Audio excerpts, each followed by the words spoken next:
Mina olen Reili Argus ja ma olen selline keeleteadlane, kes uurib seda, kuidas esimesed sõnad lapse keelde tulevad. Ja seda, kuidas laps paneb esimestest sõnadest kokku lause ja kuidas nendest lausetest ta ehitab valmis selle pika jutu, mis tal vaja rääkida. Ühesõnaga uurin laste keelt. Ja täna mõtlesin, et me võiksime rääkida sellest, et kuidas siis lapsed hakkavad rääkima. Kellelgi on väikseid õdesid vendi? Olete näinud? Jah? Mul on väike vend. Aga millal ta hakkas rääkima? Kas umbes siis, kui ta käima hakkas? Või hakkas juba varem? Varem juba rääkis sellist natukene, aga see tundus rohkem nutu. Eks see nutt on ka rääkimine, eks ole, nutuga ka midagi ütleb. Kas seda, et ta ei taha midagi või tahab midagi või... Aga kas te mäletate oma enda esimesi sõnu? Ema, isa kindlasti räägivad nendest. Ka on Eesti poistel on väga sageli auto, esimene sõna. Jah? Mul oli sellises raamatus, et auto, emmes, allu. Aga kui laps hakkab rääkima, et kas ta hakkab rääkima pikkade lausetega kohe või hakkab ta kuidagi teistmoodi rääkima? Lühikeste sõnadega. Jah, alguses tulevadki kõigepealt üksikud sõnad. Ja need esimesed sõnad on tavaliselt sellised sõnad, millega saab hästi palju teha.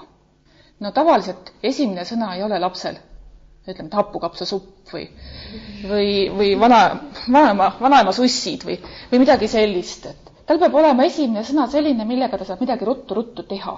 No näiteks Eesti laste üks tavaline esimene sõna on aitäh.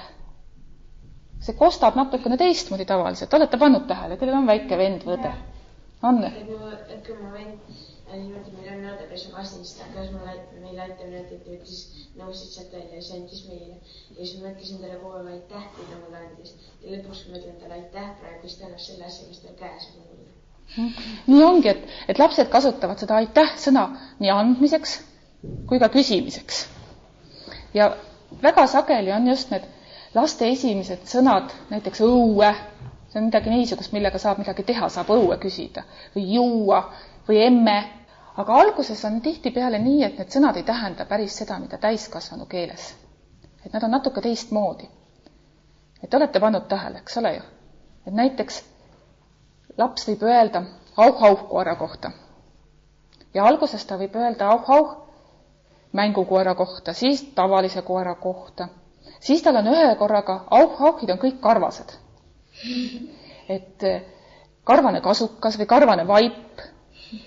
Ühel lapsel oli auh-auh, oli isegi vatt.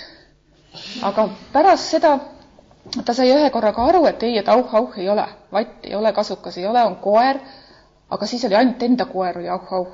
Ja naabri koer oli koer. Ja siis, kui ta õppis sõna koer. Ja niimoodi vahel ongi, et tähendus läheb poole laiaks ja siis ta läheb jälle kitsaks tagasi. Et väikestele lastele meeldivad kõiksugused sellised häälitsuse sõnad. Ja kuidas lapsed ütlevad kassi kohta? Kiisu, veel? Kiisu ütles seda Mjau-mjau, jah, või kiis-kiis. Et need hääled on hästi tähtsad, et ilma asjata ei hakka lapsed nendest häältest rääkima. Et need hääled on see asi ise lapse jaoks alguses. Ja lapsel on seda keeruline kasutada, seda sõna, sellepärast, et ta kasutab seda sõna ilma muutmata. Vaata, kui meie räägime, siis meie paneme sõnadele lõppu kõik võimalikke tunnuseid, käände lõppe. On ju? Kui ma küsin, kelle, auto, keda või mida, autot, siis panen selle tee sinna lõppu. Aga väike laps alguses ei oska. Aga siis on hea öelda, ta ütleb iu ja kõik, ei muuda seda mitte mingit pidi. Siis kas te seda olete märganud, et suured lapsed, või tähendab mitte ainult suured lapsed, vaid ka täiskasvanud räägivad lastega kuidagi teistmoodi? Kuidas te räägite? Niimoodi hoolitsevad või rohkem, et ma ei räägi niimoodi nagu oma emagagi, aga rohkem on nagu hoolitsevad ja sellise pehmema häälega. Just, pehmema häälega. Et siis laps tajub, et temaga räägitakse, temaga ollakse hea. Et kunagi on üks keeleteadlane isegi seda öelnud, et lastega räägitakse umbes samamoodi nagu lemmikloomadega, nagu koertega ja armsate olevustega. Et inimese suu läheb torusse ettepoole, olete pannud tähele, et see pisikene, et see tuleb hoopis teistsugune hääl välja.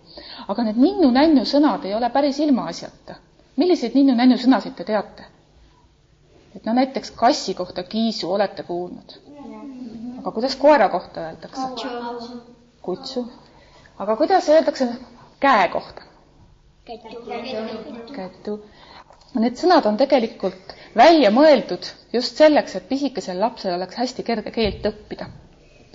Et kui me mõtleme, et missugused need päris sõnad on koer. Kuidas seda koera sõna muudetakse? Kui ma tahan öelda kelle, siis ma pean ütlema koera. Kui ma tahan öelda keda, siis koera. Näete, sõna muutub natuke, eks ole. Aga see on väikse lapse jaoks alguses raskem. Palju kergem on kutsu, keda, kutsut. Ja nii laps saab selgeks keele reeglid. Saab seda, et kui ma küsin mida või keda, siis ma pean T-tähe sinna lõppu panema. Kutsut, autot. Et saab aru, et keda, mida, see on siis T-lõpuga, aga tema ei tea veel, et kõikidel sõnadel ei ole T-lõppu.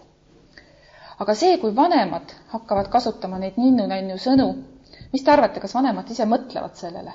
Et ma nüüd õpetan lapsele keelt. Ma hakkan rääkima temaga ninnu-nännu keelt. Ei mõtle, muidugi ei mõtle. Aga me ei mõtle küll, aga miskipärast teeme neid sõnu.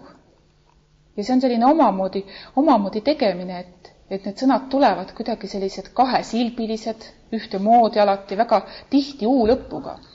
Mina, kui ma väike olin, siis ma olin niimoodi, et aitäh, ma ütlen midagi sükest, midagi sükest. Väga sageli lapsed ütlevadki rasked sõnu, nad ütlevadki ise kergemaks.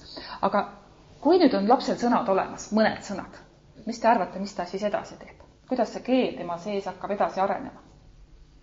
Kui ta tahab juttu rääkida, tal on üks sõna, võtame kassi kohta, siis on tal veel mõni sõna, kohasõna, näiteks õue, juua, ja kuuleb teiste käest, et täpselt nii ongi, et see sõna või need sõnad, mida lapsega räägitakse, need tulevadki lapse keelde hästi varakult. Saavad oma soove ütelda. Ja. Saaksid oma tahtmist.